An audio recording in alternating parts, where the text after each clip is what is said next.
Ora, sejam então muito bem-vindos. No ar está mais uma edição do programa feito em parceria com a Biblioteca Municipal. Sintonias, este compromisso mensal, sempre na primeira terça-feira de cada mês, onde trazemos a questão da literacia e que pode vestir naturalmente vários modelos, e desta feita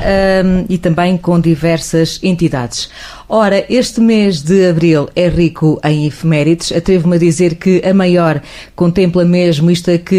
chamamos de democracia de liberdade, uma conquista datada de 25 de abril de 1974. Ora, quando assinalamos uma data redonda, o convite é maior e mais profundo para juntos debatermos e refletirmos sobre este caminho traçado até aqui, e desta feita no programa deste mês procuramos também entender, refletir, promover o pensamento crítico sobre a importância da literatura nisto de revolução, e se a revolução acabou também por acontecer no mundo dos livros. Claro que acreditamos que sim, muitas coisas foram feitas, outros desafios naturalmente há pela frente. Desta feita, doutora Gorete,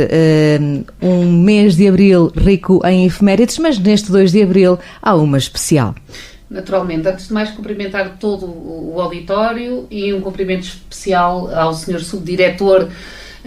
geral da Direção-Geral do Livraria e Bibliotecas, ao Dr. Bruno Eiras, pelo convite, por ter aceito este nosso convite e por estar connosco, portanto, neste programa, a partilhar desta importância que as bibliotecas, enquanto instituições culturais, têm nesta conquista de liberdade e liberdades. Hoje, digamos que temos uma dupla felicidade, que estamos no dia 2 de abril, é o Dia Mundial do Livro Infanto-Juvenil, e naturalmente que, digamos que acaba por ser também mais um congregar de atividades felizes. Em boa hora, em Montalegre, neste caso, através da Rede Nacional de Bibliotecas e Rede de Leitura Pública, a Biblioteca Municipal de Montalegre sempre fez jus a este mote: em Montalegre, Abril, Leituras 1000, e que são leituras diversificadas, transversais, dirigidas aos diferentes públicos-alvo, e que naturalmente este ano, nesta celebração de data redonda, dos 50 anos do 25 de Abril, só teríamos mais que adequar-nos também a estas celebrações. Assim sendo, o Sintonias é de facto dedicado a esta importância que as instituições culturais, como sendo as bibliotecas, e neste caso temos, digamos, que a instituição maior, que é a Direção-Geral do Livro e Bibliotecas, que nos falará também desta importância destas instituições culturais em tudo aquilo que nós temos que fazer, porque sabemos que a liberdade é uma conquista diária, é uma tarefa de todos, e quanto mais esclarecidos todos estivermos, e níveis de literacia com todas estas competências, seremos todos mais cidadãos de pleno direito. E por isso, Dr. Bruno Eiras, em nome do município de Montalegre, em nome da Biblioteca Municipal de Montalegre também, julgo que posso quase dizer de nome de toda a rede de bibliotecas, bem-aja, muito obrigada por ter aceito este nosso convite, e julgo que o nosso auditório em Montalegre muito gostará de ouvir. Muito bem. Eu começo por lhe perguntar, efetivamente, nesta data redonda, que são os 50 anos do 25 de Abril, podemos dizer que a DGLab é uma filha do 25 de Abril? Olá, muito boa tarde a todos e a todas. Obrigado, em primeiro lugar, pelo convite para estar aqui a falar convosco sobre esse assunto maior neste contexto dos 50 anos do 25 de Abril, que são as bibliotecas, que é a leitura, que é também, naturalmente, o acesso à informação. Eu não sei, provavelmente, se a DGLab será uma filha do 25 de Abril, já que nós, enquanto estrutura, enquanto organização, somos relativamente recentes. A Direção-Geral do Livro, dos Arquivos e das Bibliotecas, com esta designação, só existe desde 2012, mas a Rede Nacional de Bibliotecas Públicas, da qual a Biblioteca Municipal de Montalegre é membro de pleno direito há muitos anos, claramente sim, é um exemplo de sucesso de um projeto que nasce alguns anos após o 25 de abril de 1974, mas ainda assim carregado de uma ideia, de um conjunto de conceitos, de um propósito maior, que era o acesso livre, democrático, acessível a todos, à informação, ao livro, à cultura, às artes, ao lazer. A Rede Nacional de Bibliotecas Públicas surge em 1986, Portanto, alguns anos depois do 25 de Abril de 74, com um propósito muito claro, que é tentar dotar, equipar todos os municípios do país de um serviço, de um equipamento de biblioteca pública. À data, naturalmente, ainda muito focado em aspectos associados ao livro, ao suporte livro, na sua versão impressa, muito preocupado ainda com as questões da alfabetização, tentar reduzir aquilo que eram as assimetrias que à data, se pensarmos em 1986, o país era muito diverso daquilo que é hoje, as assimetrias eram muito mais acentuadas do que aquelas que são hoje, e este projeto tinha este desígnio maior de garantir que todos os municípios do país estavam dotados de um serviço de acesso à informação, de acesso à leitura, de acesso ao livro, de acesso à cultura, que era uma biblioteca municipal. Porque, claramente, Maria José, este é um dos projetos da área da cultura emblemáticos pela sua longevidade, 38 anos este ano, quase fazíamos aqui uma data redonda entre os 50 anos do 25 de Abril e os 40 da Rede Nacional de Bibliotecas Públicas, mas celebramos este ano, no dia 11 de março, os 38 anos, e somos claramente aqui uma consequência muito feliz e ainda em crescimento daquilo que foram os princípios e os ideais da liberdade e da democracia do 25 de Abril. Convém naturalmente neste programa falamos sobre a importância destes espaços públicos, mas importa também fazer esta viagem, este enquadramento no tempo. Que livros tínhamos, que literacia tínhamos? Sabemos que a nível de escolaridade era muito abaixo daquilo que era expectável e desejável em 74, tendo a maior parte das pessoas analfabetas em Portugal, principalmente as mulheres, mas importa naturalmente perceber como é que era o papel do livro antes de 74? Essa é uma pergunta extremamente pertinente, Maria José, porque hoje em dia estamos muito acostumados a uma realidade de acesso à informação, de acesso à documentação e à informação livre, e muitas vezes temos aqui já alguma dificuldade em lembrarmos ou até conhecermos, porque algumas das pessoas que nos ouvem podem eventualmente até não ter uma memória muito clara do que era a realidade nacional antes do 25 de Abril de 1970 e 74, e interessa claramente fazer esta ponte. Estamos a viver naturalmente num país em que não existe um conceito que para nós muitas vezes é adquirido, que é o conceito de liberdade. Estar naturalmente disponível para procurar, para ler, para conhecer, para aprender aquilo que queremos, aquilo que temos interesse. Existe algo que felizmente no Portugal contemporâneo não existe, que é a ideia de censura. Portanto, não se pode ler tudo o que se quer, não se encontra sequer disponível nas bibliotecas e nas livrarias que existem no país, não se encontram todos os autores, não se encontram todos os assuntos. Existe uma tentativa de controle naquilo que os cidadãos podem ler, podem conhecer, podem aprender, e naturalmente não existe isso que é a nossa capacidade que temos hoje, que é de sermos livres, de podermos procurar livremente os assuntos que nos interessam, de podermos aprender sobre aquilo que nos desperta mais interesse. No campo específico das bibliotecas temos naturalmente um país muito diferente também. Se pensarmos que até 1986, quando a Rede Nacional de Bibliotecas Públicas surge, Portugal é um país que, do ponto de vista de bibliotecas, tem alguns espaços de acesso ao livro, muitos deles até associados ao contexto do associativismo local, de algumas coletividades, de algumas associações, que dentro deste âmbito de censura e de ausência de liberdade, ainda assim têm alguns livros, nomeadamente alguns autores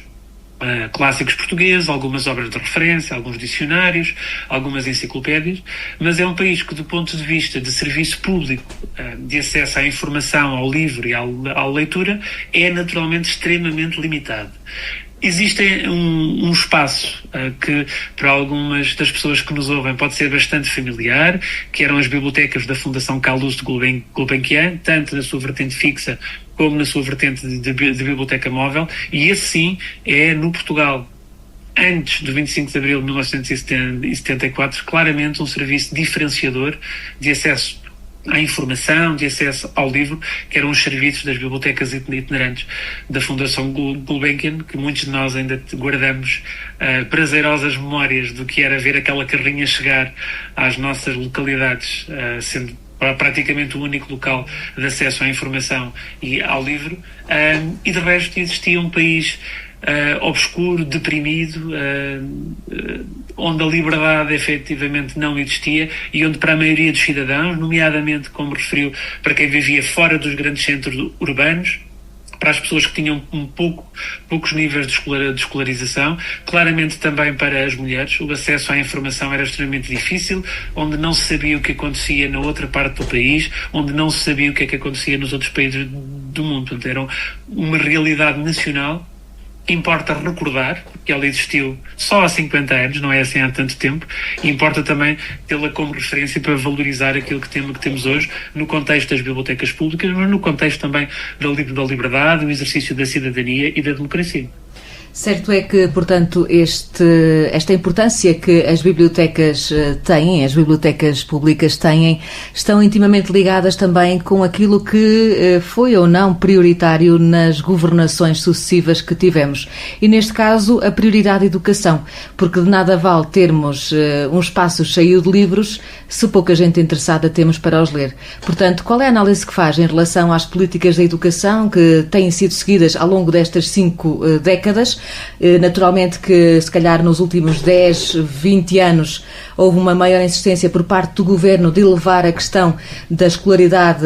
do nosso povo português, com a criação, por exemplo, das novas oportunidades.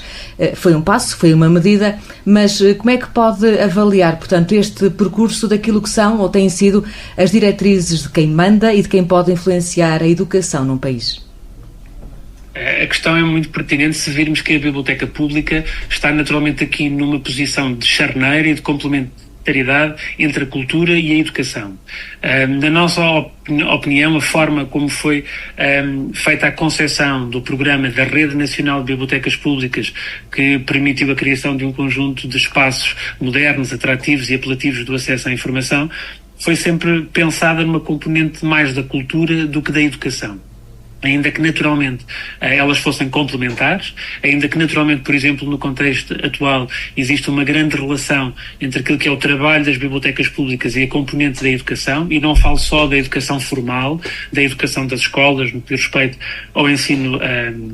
oficial, mas falo na relação da cultura, na relação das bibliotecas públicas com a aprendizagem, com o conhecimento, com a oportunidade que permitem às populações de descobrirem novas informações e de adquirirem novos conhecimentos. Ainda assim, naturalmente que essa complementariedade deu às bibliotecas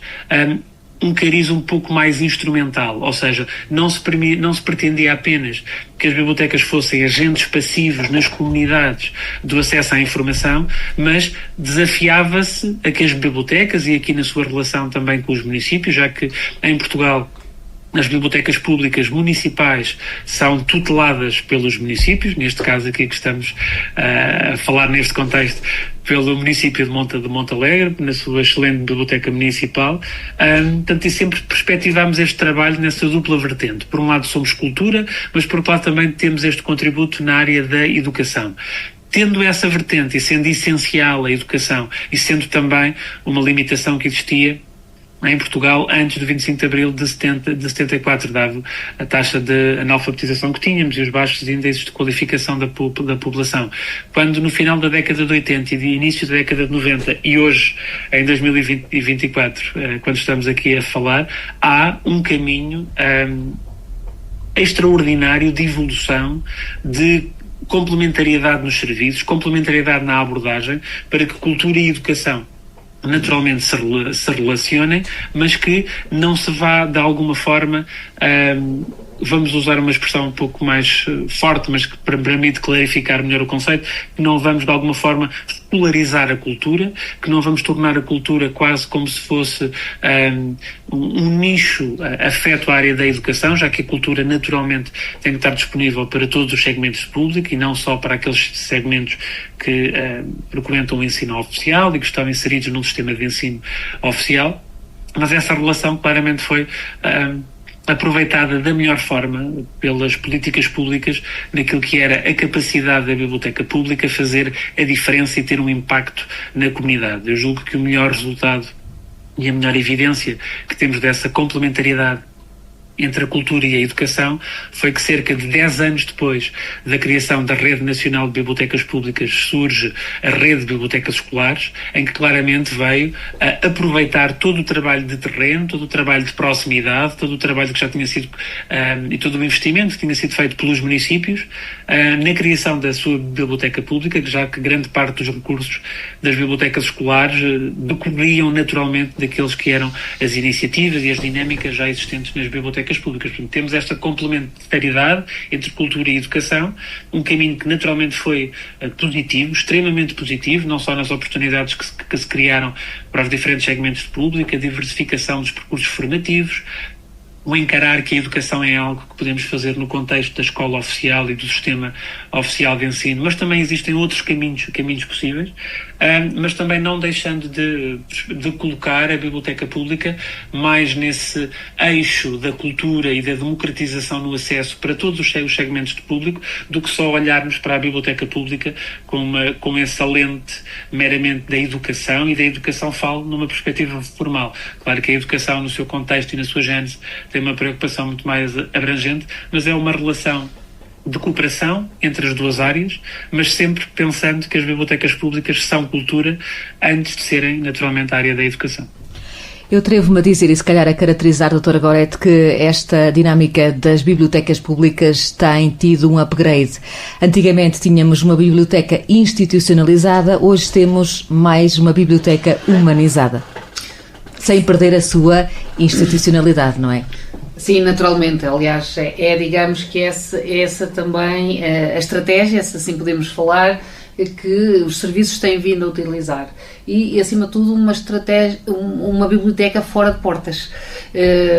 Sempre nos serviços de proximidade junto daqueles que mais precisam. Como sabem, a Biblioteca Pública tem umas instalações que fisicamente estão sediadas, portanto, na sede do Conselho, em Montalegre, mas Montalegre é de facto um concelho muito amplo, que neste momento tem 25 freguesias, tem uma área de 800 km² e todos eles são cidadãos de pleno direito para ter acesso a esta oferta e a estes serviços de cultura.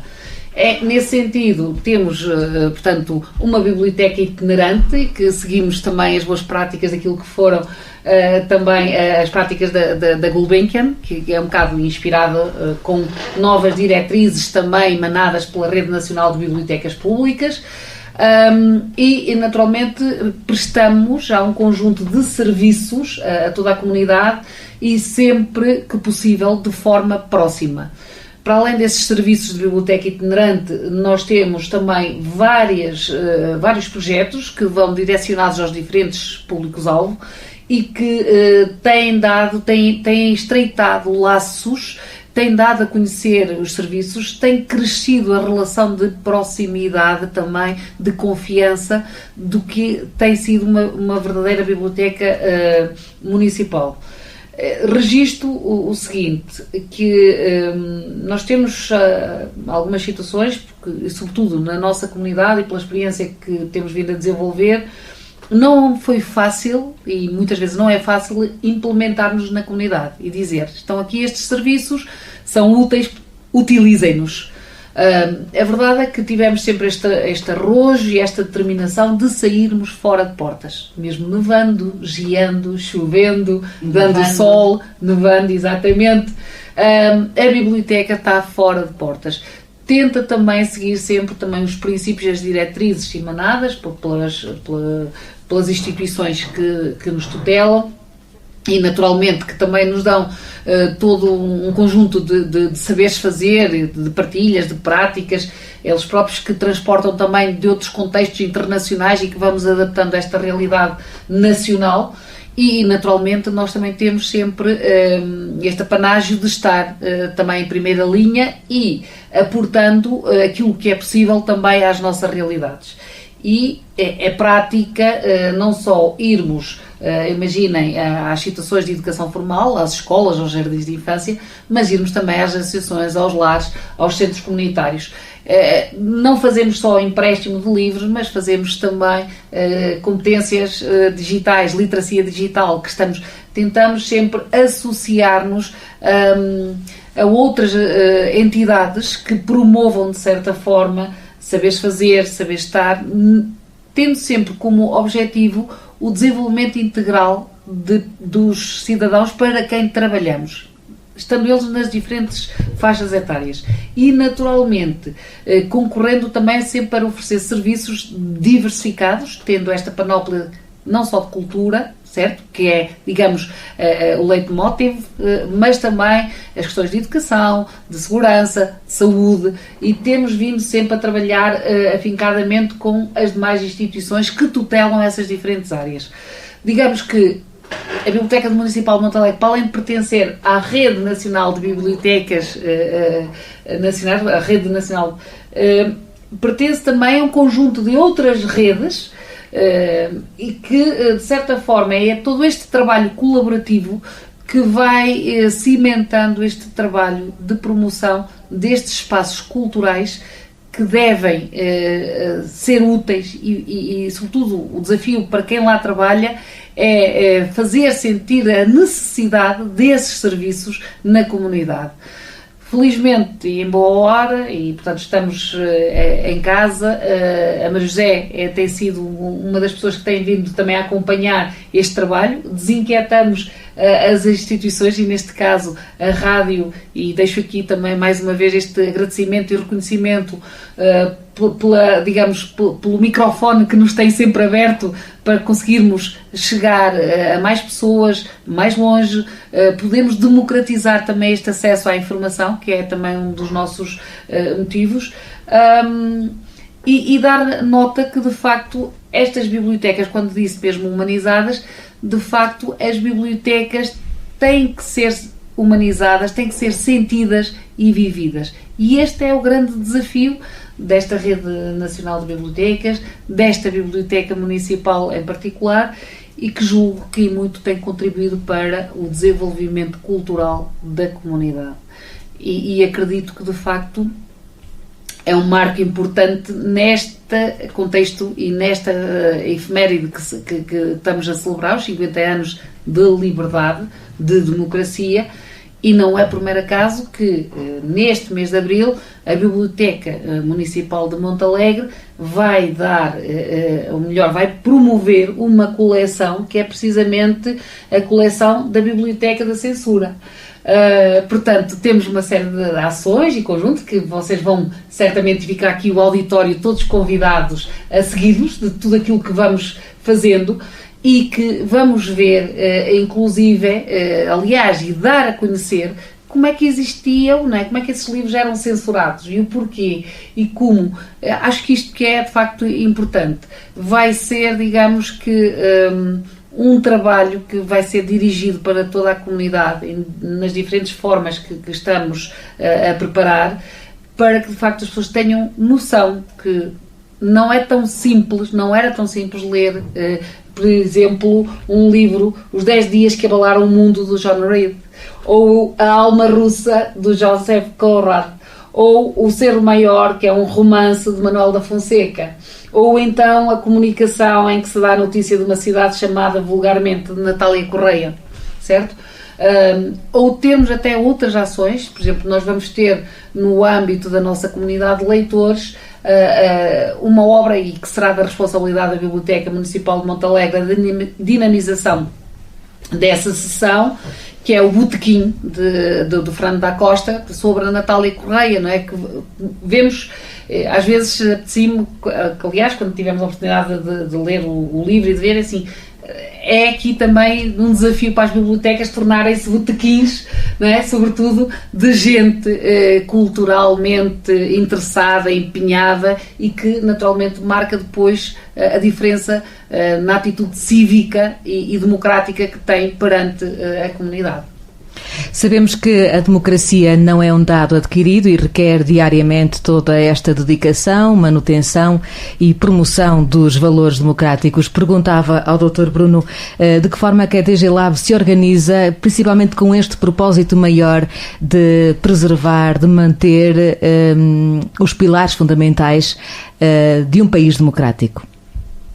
A nossa intervenção nesse aspecto é quase basilar, é quase essencial. O nosso dia-a-dia e o dia-a-dia da Direção-Geral do Livro, dos Arquivos e das Bibliotecas, transversalmente até às 3 áreas, mas aqui hoje falamos do contexto das bibliotecas em particular, é aquilo que nos move, é aquilo que é o nosso principal mote. Ou seja, se pensarmos que nós somos o órgão coordenador da Rede Nacional de Bibliotecas Públicas, os aspectos associados ao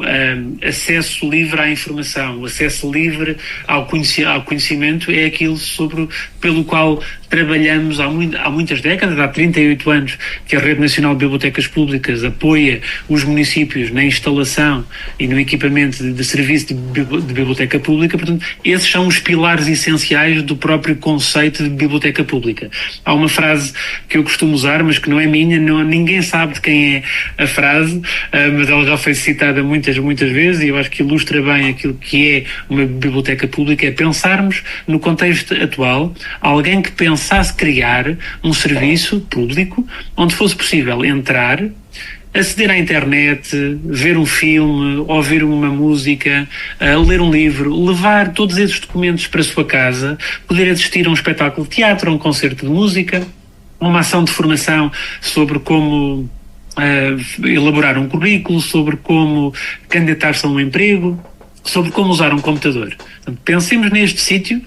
neste espaço, neste serviço público, e agora vamos pensar que o vamos criar hoje, em 2024, e vamos pensar que ele é gratuito, que não se paga nada, que toda a gente é bem-vinda, que todas as comunidades podem lá entrar. Provavelmente, e esta é a citação que eu referi há pouco, provavelmente hoje em dia seria proibido criar um serviço destes. Ninguém arriscaria criar um equipamento tão importante, tão acessível a toda a população, que é uma biblioteca.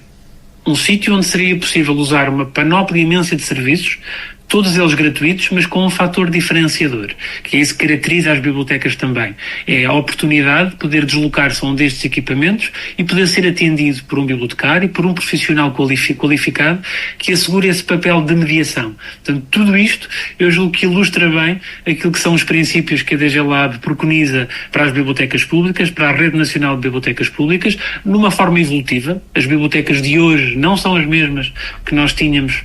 em 1986, nem em 1996, nem em 2006 e até nem em 2016, portanto num processo de evolução, de adaptação, de estar atento àquilo que são as necessidades da população, mas os valores da democracia, se quisermos também, os valores da Revolução de Abril, são os valores que ainda hoje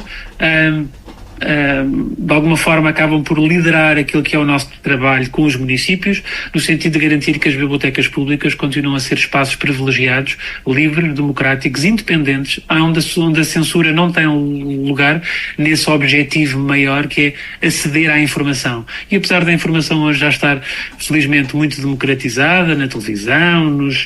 no computador, nos smartphones, em diferentes espaços, continua a ser necessário ainda termos estes locais públicos, livres e independentes, e com esta hipótese de ter um apoio através de um profissional especializado, que são os bibliotecários. Esses são os valores de Abril que 38 anos depois da Rede Nacional de Bibliotecas Públicas e 50 depois da Revolução dos Cravos continuam a pautar o nosso trabalho de órgão coordenador, mas essencialmente a pautar o trabalho das bibliotecas públicas em Portugal, como é o caso, naturalmente, da Biblioteca Municipal de Montalegre. Portanto, a biblioteca pública é a partilha de conhecimento, é educação, é cultura. Qual o papel das bibliotecas numa altura em que temos excesso de informação, temos tantas fake news e temos também a manipulação de massas? Como é que as bibliotecas públicas, as bibliotecas, podem contribuir para a mediação e a promoção do pensamento crítico e assertivo? Esse é exatamente o nosso desafio neste momento. A maioria de nós continua a ter uma ideia de biblioteca no geral, de pública, municipal em particular, continua a ser muito influenciada pela televisão, pela literatura e pelo cinema. Aqueles locais mais ou menos obscuros, sombrios, de silêncio, onde se vai para estudar, onde se vai para ter um pensamento bastante profundo sobre aquilo que é o acesso à informação e ao conhecimento. Aquilo que nós preconizamos para as bibliotecas, aquilo que nós pensamos que uma biblioteca pública deve ser, e uma biblioteca pública pode ser muita coisa diferente dependendo do seu contexto, A doutora Gorete já referiu há pouco alguns dos projetos e das iniciativas da Biblioteca de Montalegre e, naturalmente, a Biblioteca de Montalegre será diferente de uma outra biblioteca noutra região do país, com outras características. Aquilo que nós pensamos é que exatamente as bibliotecas públicas, apesar de todo o acesso mais ou menos facilitado à informação, continuam a ter aqui um papel essencial, apresentando-se como espaços seguros, como espaços de referência. Quem vai a uma biblioteca pública, quem pede apoio a um técnico de biblioteca, a um bibliotecário, sabe que aquela informação é credível, está validada, sabe que aquele profissional, que aquele funcionário, neste caso um funcionário público, um funcionário municipal, tem como missão apoiar o acesso dos cidadãos à informação e apoiá-lo de forma rigorosa, credível, garantindo a isenção, mas garantindo também a capacidade que a pessoa terá de, com a informação que foi à procura e com a informação que lhe foi fornecida por este espaço, conseguir criar o seu próprio pensamento de forma livre e independente. Neste momento é exatamente essa uma das nossas prioridades, garantir que as bibliotecas públicas são espaços seguros na mediação do acesso à informação. Temos claramente aqui muitos desafios porque trabalhamos com a informação. Naquilo que diz respeito à área dos arquivos, e naturalmente sendo aqui a entidade responsável pela política nacional na área dos arquivos, o nosso principal desafio tem a ver naturalmente com as questões da preservação. Garantir que a informação que existe hoje nos diferentes suportes, e tendo em conta que a Direção-Geral do Livro, dos Arquivos e das Bibliotecas tem efetivamente este lado de preservação do património arquivístico nacional e daquilo que são os documentos que de alguma forma ilustram a história do país, temos esse desafio associado à preservação. Mas ainda assim, a informação hoje em dia conhece diferentes suportes e também temos desafios associados à preservação, por exemplo, no contexto do digital, como é que garantimos que daqui a 5, 10, 15, 50 anos vamos conseguir aceder a toda a diversidade de informação que é produzida em suporte digital. Isto na área dos arquivos. Na área do livro, os nossos principais desafios é continuar a trabalhar na promoção e na internacionalização dos autores portugueses, quando naturalmente a literatura em língua portuguesa está em expansão, mas também estão em expansão outras línguas e outras literaturas com muito maior difusão, como naturalmente a literatura em inglês. E o outro desafio nesta área, naturalmente, também tem a ver também com o digital, como é que vamos conseguir incorporar naquilo que são as nossas práticas de órgão com esta responsabilidade na promoção e na produção também da literatura em língua portuguesa, como é que conseguimos garantir que os autores de língua portuguesa vão poder também continuar a marcar a sua forte presença no âmbito do digital. Naquilo que é naturalmente a nossa intervenção no contexto das bibliotecas e das bibliotecas públicas, que é esse o tema aqui do nosso programa de hoje, o nosso principal desafio, eu poderia resumi-lo em 3 eixos, de alguma forma relacionados, mas que, de alguma forma, também podem ser diferenciados. O primeiro deles é, naturalmente, continuar a garantir que as bibliotecas públicas, não obstante todas as ideias que temos e todas as opiniões que existem, de que hoje em dia está tudo na internet, já não precisamos de bibliotecas, de que é fácil aceder a qualquer assunto que nós tenhamos interesse pesquisando no telefone, fazendo uma pesquisa no Google, perguntando a alguém que conhece. Esse é o nosso principal desafio, continuar a trabalhar com a sociedade, com as comunidades, com os municípios, com as equipas técnicas, com os bibliotecários, para de forma conjunta, articulada e transversal continuarmos a garantir que as pessoas tenham acesso livre, independente e de proximidade, naturalmente, à informação. Por outro lado, também, tentar garantir que as bibliotecas públicas assumem aqui aquilo que são as novas funções. Neste momento, e já há algumas décadas, que as bibliotecas não são só sítios onde se vai ler um livro, não são locais em que se pode levar um livro para casa, são locais de aprendizagem, de discussão, de debate, são locais de conhecimento e de descoberta. E a nossa preocupação nessa área também é garantir que as bibliotecas públicas possam continuar a oferecer estas oportunidades e estas possibilidades à população de descobrirem algo que desconheciam, de serem também, de alguma forma, surpreendidas com uma informação que pode naturalmente ser extremamente relevante para a sua vida e dando resposta àquilo que são as necessidades. Porque as bibliotecas mudaram radicalmente nas últimas décadas, provavelmente até só na última década uma biblioteca pode ser e pode assumir diferentes funções e oferecer uma panóplia diferente de serviços. Já vimos aqui o caso de Montalegre, mas existem muitas outras no país com diferentes variedades e diferentes ofertas de serviço à sua população. O eixo depois que o vértice que toca nestes dois eixos, que é uma das nossas preocupações também, é naturalmente contribuir para a capacitação das equipas das bibliotecas. Grande parte de nós, e eu próprio que sou bibliotecário também de formação, grande parte de nós, profissionais de biblioteca, bibliotecários, tiveram uma formação de cariz um pouco mais tradicional, um pouco mais orientada para as questões da organização da informação, da organização dos documentos, e hoje em dia é essencial também que a população, que a sociedade veja no bibliotecário, veja no técnico de biblioteca, não uma pessoa que arruma livros nas estantes, não uma pessoa que sabe de cor tudo o que existe dentro da biblioteca, mas um facilitador, mas um mediador, algo que pode ajudar a população, que pode ajudar os cidadãos a encontrarem informação, a orientar-se nesta imensidão de informação que a Maria José falava há pouco. Às vezes somos completamente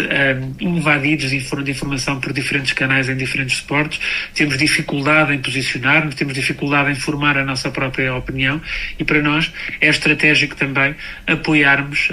a formação dos profissionais das bibliotecas públicas para que sejam desenvolvidas novas competências,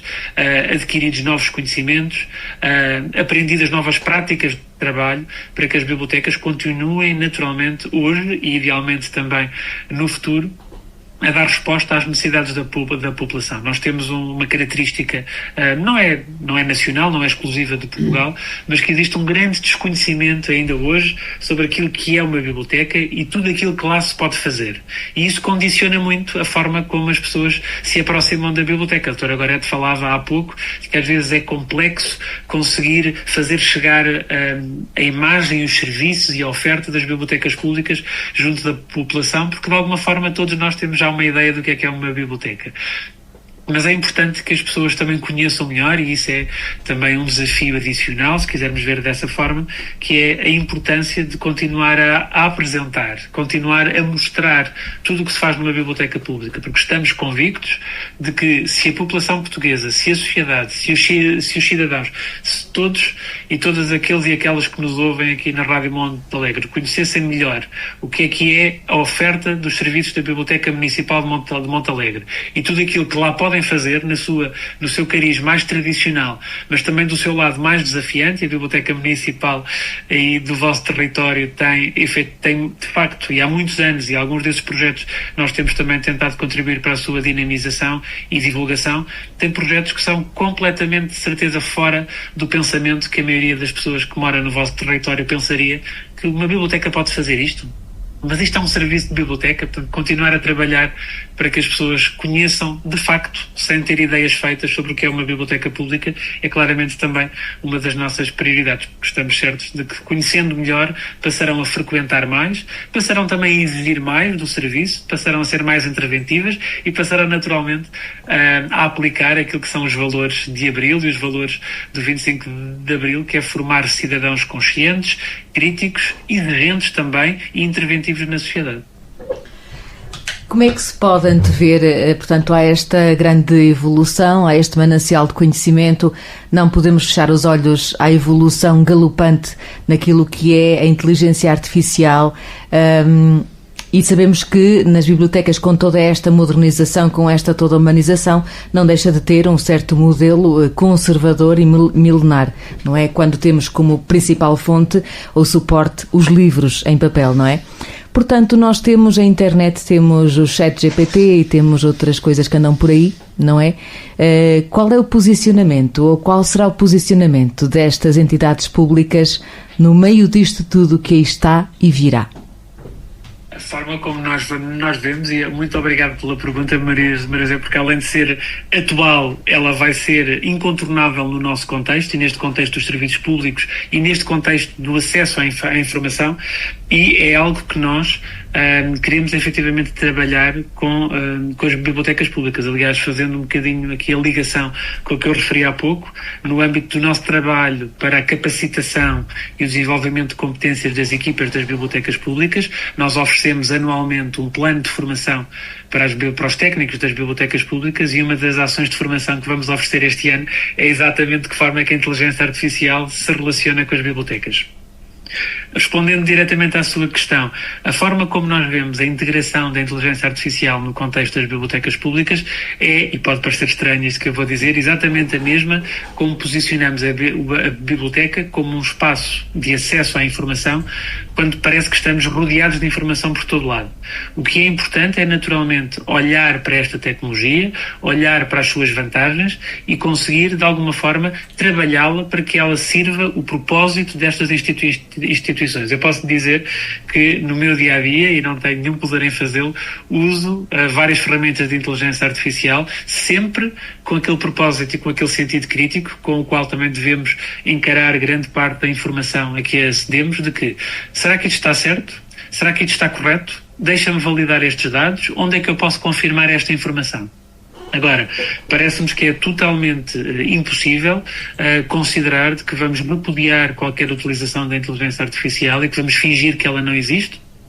Ela vai ajudar-nos a fazer o nosso trabalho mais depressa, de forma mais fácil, se, e este é o fator diferenciador, se nós tivermos capacidade para utilizar estas ferramentas. Isto são ferramentas que servem ao nosso propósito e não o contrário. O que é importante, não é? E dizem os especialistas nesta área que se têm dedicado a estudar estes impactos da inteligência artificial na sociedade, que é, no futuro, as pessoas que vão ter a diferença, que vão fazer a diferença, que vão ter a capacidade de deixar uma marca na sociedade, não é exatamente quem tem mais ou menos formações, quem tem mais ou menos experiência, quem tem maior ou menor capacidade de alguma forma, contornar ou moldar a realidade. Se vão ser as pessoas que têm estas competências para utilizar estas tecnologias. E, no fundo, isso é aquilo que as bibliotecas já pretendem fazer.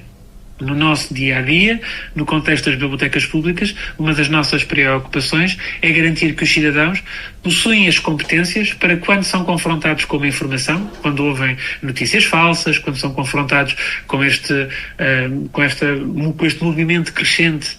associados ao populismo, a alguma demagogia associada aos problemas da sociedade, nós pretendemos que os cidadãos tenham a capacidade de pensar,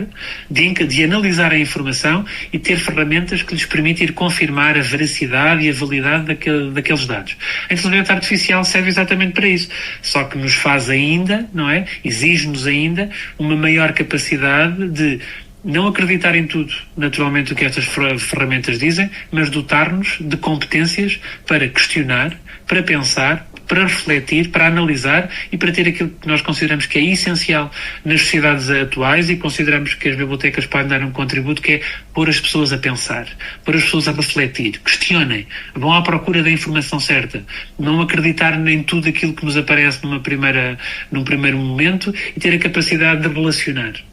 Essa é a forma como nós perspectivamos que a inteligência artificial, claramente, e já existem exemplos concretos de como é que a inteligência artificial entrou no contexto dos serviços públicos em geral, mas das bibliotecas em particular, e tornou o trabalho dos profissionais das bibliotecas, dos bibliotecários, mais rápido, mais fácil, e tornou naturalmente também a forma como os cidadãos acedem à informação com essa mesma facilidade. O que é importante é termos sempre quase este alerta, assim um bocadinho atrás do ouvido e pensar, deixa-me confirmar isto, deixa-me ver onde é que eu já ouvi esta informação e ter essas competências para poder pensar. Consideramos que no contexto atual esse é o nosso principal desafio, é pôr as pessoas a pensar, a refletir e a tomarem uma posição sobre aquilo que são os assuntos que as preocupam. Nós assistimos, portanto, o poeta dizia, eu sou eu e a minha circunstância. E certo é que as novas gerações, incluindo também nós, em alguma parte, acabamos por passar o dia ligados a ecrãs, seja telemóvel, que a nossa vida está lá, quer a nível de computadores. E as crianças automaticamente quase que nascem com um telemóvel na mão. Portanto, este hábito continuado acaba por afastar, de certa forma, ao livro, ou ao manuseamento, ou à consulta do livro, como na nossa infância o fazíamos, não é? Como é que a DG Lab, como é que as bibliotecas olham para esta mudança comportamental? que irá acabar por influenciar, por exemplo, a procura de livros físicos nos vossos espaços. Vamos ter, por exemplo, livros digitais ou outra forma digital da biblioteca se capacitar, porque também tem que fazer aqui um upgrade obrigatoriamente. É por aí, não é? Qual é a leitura que faz? Eu tenho sempre uma visão muito otimista e muito positiva das tecnologias. Estou bastante consciente e sou muito ciente dos riscos que estão associados a uma massificação e a uma dependência exagerada nos nossos contextos profissionais, de lazer, familiares até do digital, mas tenho sempre uma visão muito otimista, porque encaro sempre a tecnologia numa forma instrumental. O que é que eu vou fazer com este recurso? O que é que eu faço com esta tecnologia que me permita naturalmente melhorar o meu desempenho, seja poupar tempo, fazer o trabalho mais rápido ou, naturalmente, ganhar aqui algum tipo de vantagem, por exemplo, de comunicação. Eu julgo que, hoje em dia, ninguém pode questionar a vantagem que os meios digitais, nomeadamente os meios digitais portáteis, como os smartphones ou os tablets, trouxeram na perspectiva da comunicação. Não é? A quantidade de pessoas que passaram a poder comunicar facilmente com os seus familiares e com os seus amigos, graças a estas tecnologias. Então, eu encaro sempre a tecnologia numa vertente instrumental de como é que eu vou utilizá-la nas suas vantagens, mas sendo cientes dos seus riscos.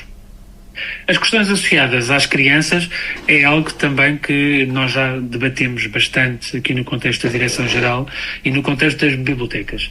Eu julgo que nós não podemos ter aqui alguma atitude mais fácil de alguma forma, demonizar as tecnologias no contexto das crianças, quando achamos que a tecnologia está, de alguma forma, a prejudicar os processos de aprendizagem, não está, de alguma forma, a condicionar o desenvolvimento de competências, seja de competências motoras, porque está e a ciência explica de que as crianças, a partir de tenra idade, ganham competências de destreza fina e de destreza motora na capacidade que têm de segurar num livro, de folhear as páginas, mas nós não podemos, de repente, termos aqui uma ação uma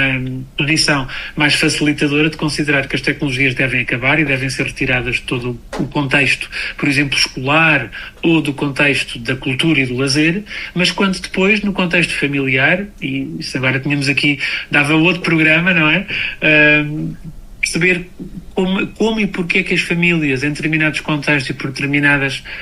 limitações, incentivam a que as crianças usem os smartphones ou os tablets, porque é uma forma, efetivamente, de as poder manter, de alguma forma, distraídas e, de alguma forma, controladas, mas depois não queremos repudiar. Ou seja,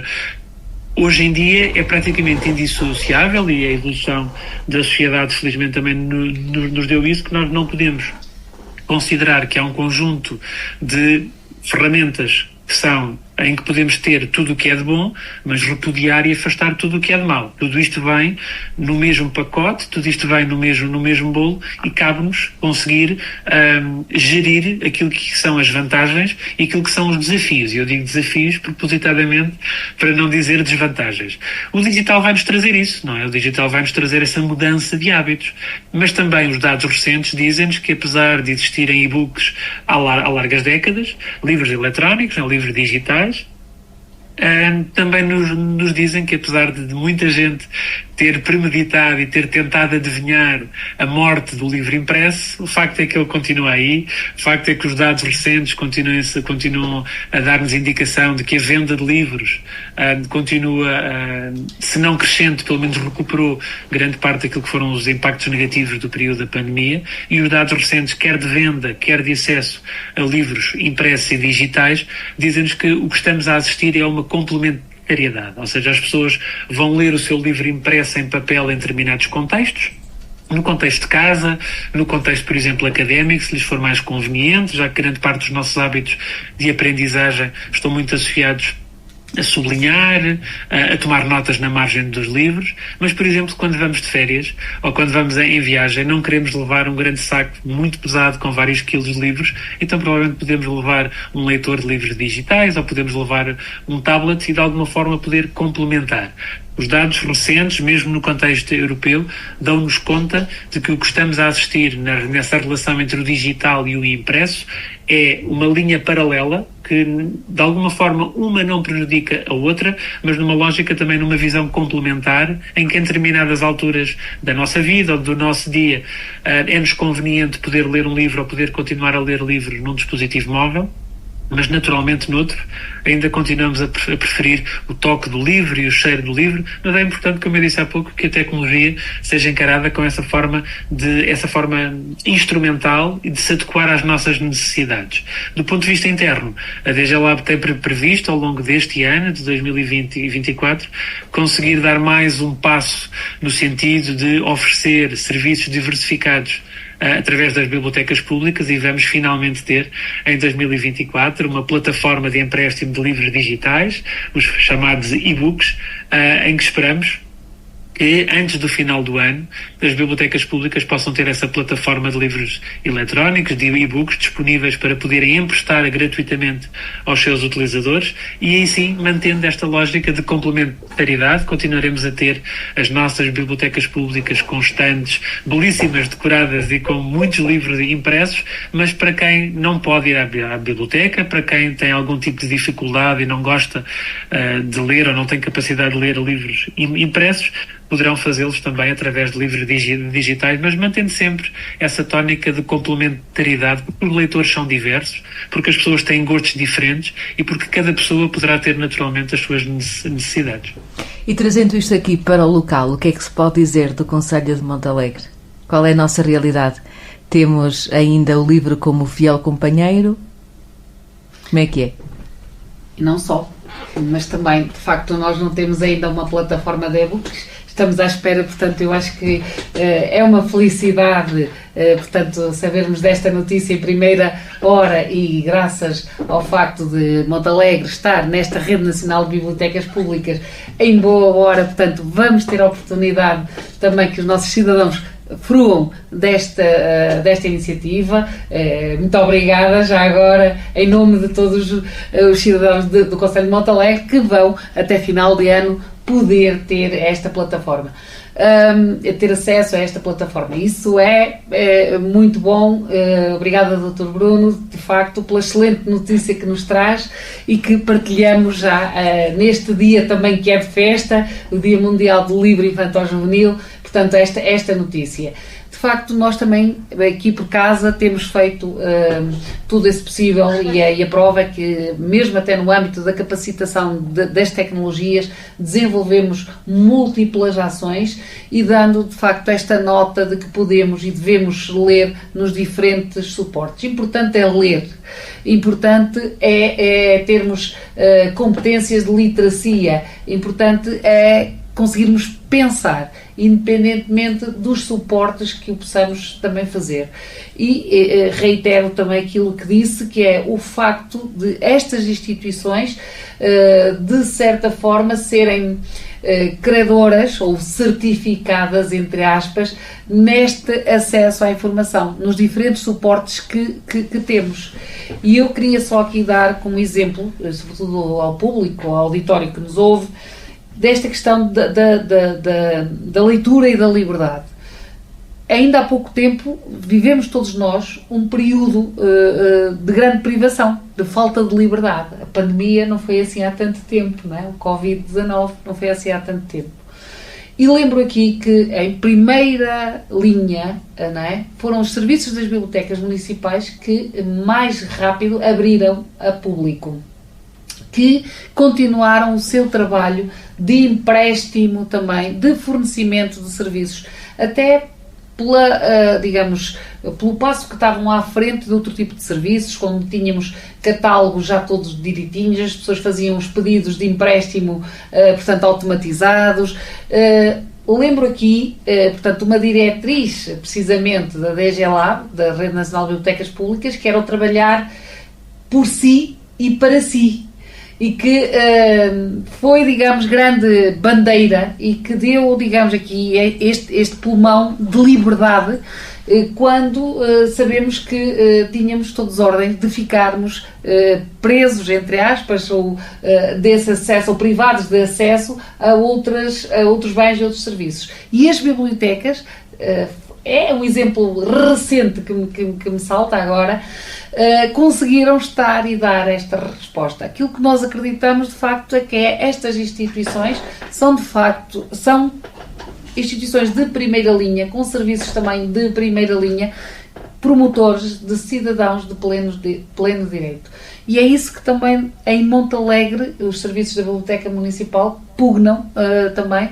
para poder criar o acesso e esta oferta a todos estes serviços nos diferentes suportes, com os diferentes públicos e nos diferentes espaços. Não somos, e como sabem, uma biblioteca que sai para a rua. Os seus técnicos, eles já são conhecidos, são acolhidos e, portanto, também estamos nós aqui a reinventar-nos, no sentido positivo, a capacitar-nos para que possamos estar à altura também dos desafios e das necessidades que a atualidade nos oferece, não é? Temos, como disse e bem, estas questões da inteligência artificial e, naturalmente, já estamos aqui preparados, Dr. Bruno, para que possam vir essas ações de formação para as equipas técnicas, para a capacitação, para que assim também possamos dar a melhor resposta. Estamos quase então no final da emissão do programa deste mês. Resta naturalmente partilhar algumas sugestões de leitura. Naturalmente, em jeito, e porque estamos no Dia Mundial do Livro Infantil-Juvenil, temos aqui vários livros, um deles, o 25 de Abril contado às crianças e aos outros, do José Jorge Letria e João Abel Manta, que pode ser requisitado. Temos o Era Uma Vez, o 25 de Abril, do José Fanha, também porque não, uma sugestão. Os pais ou avós as crianças e jovens que nos ouvem, portanto, dar esta nota, se querem passar um serão lá em casa, poder vir à sua biblioteca buscar, portanto, estes livros também. Temos um clássico, O Tesouro, do Manuel António Pina, que, portanto, que nos relatem muito bem aqui o que é que foi. O 25 de Abril, da coleção Revolução dos Escravos, e este já mais recente também, da Ana Markel, Avó, Onde é que Estavas no 25 de Abril? Portanto, que neste 25 de Abril próximo também possamos estar todos mais conscientes, mais livres, mais capazes de valorizar os valores de Abril, de termos este compromisso para com a comunidade, que estamos todos a trabalhar para este bem maior que é a liberdade. Estamos então quase no final, não sei se querem acrescentar mais alguma coisa. Agradeço naturalmente o convite ao município de Montalegre, à equipa da Biblioteca Municipal, aqui na pessoa da doutora Gogorete, uma palavra de agradecimento também para a Rádio Montalegre por trazer esta temática, quer da liberdade, da democracia, do 25 de Abril, mas especialmente das bibliotecas públicas, porque nunca é demais divulgarmos, promovermos e darmos a conhecer aquilo que são os espaços, os serviços da biblioteca pública. E se me permitem, deixava aqui um convite e um apelo a todos e a todas aqueles e aquelas que nos ouvem, que só por curiosidade se dirijam à Biblioteca Municipal mais próxima, se for naturalmente a de Montalegre, naturalmente que a visitem, mas se for outra Biblioteca Municipal aí na vossa região do Alpândega e Barroso, dirijam-se a uma outra biblioteca e conheçam as bibliotecas públicas. Estamos certos naturalmente que vai valer muito a pena ficarem a conhecer este serviço público e, mais uma vez, obrigado pelo convite.